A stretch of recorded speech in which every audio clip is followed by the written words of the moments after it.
தமிழக வெற்றி கழகத்தை பொறுத்தவரையில முதல்ல 120 மாவட்டங்கள் நிர்வாக ரீதியாக பிரிக்கப்பட்டது. பிறகு 132 மாவட்டங்களாக அந்த எண்ணிக்கை, மாவட்ட செயலாளர் எண்ணிக்கை என்பது உயர்த்தப்பட்டது. தேர்தல் வெற்றிக்கு பிறகாக பல்வேறு சட்டமன்ற உறுப்பினர்கள் மாவட்ட செயலாளர் பதவிகளை கேட்டதாக, அதன் அடிப்படையில சட்டமன்ற உறுப்பினர்கள் கேட்கக்கூடிய இடங்கள்ல கட்சி தொண்டர்களுடைய விருப்பத்திற்கேற்ப நிர்வாகிகளுடைய கருத்துக்களை கேட்டு அவர்களுக்கு மாவட்ட செயலாளர் பதவி வழங்கப்படும் என பொதுச் செயலாளர் கூட்டத்தில் தெரிவித்திருந்தார். அது மட்டுமல்லாமல் மாவட்ட செயலாளர் பதவி போடாமல் இருக்கக்கூடிய சில இடங்களுக்கும் விரைவில் நியமனம் செய்யப்படும் என அறிவிக்கப்பட்டிருந்த நிலையில நிர்வாக ரீதியிலான கட்சி மேட்டர்ஸாக தற்போது 132 137 தமிழக வெற்றி கழகத்துடைய மாவட்ட செயலாளர் எண்ணிக்கை உயர்த்தப்பட்டிருக்கிறது.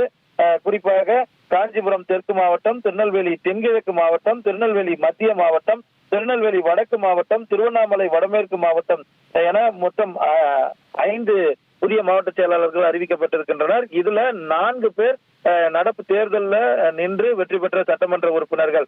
ஓலூர் அபிஷேக், அதே போல உத்திரமேரூர் முனிரத்னம், அது மட்டுமல்லாமல் RS முருகன், மேலும் ரெட்டியார்பட்டி நாராயணன், நாங்குநேரி தொகுதியில போட்டியிட்டு வெற்றி பெற்ற ரெட்டியார்பட்டி நாராயணன் உட்பட 4 சட்டமன்ற உறுப்பினர்களுக்கு மாவட்ட செயலாளராக பணிபுரிய வாய்ப்பு வழங்கப்பட்டிருக்கிறது.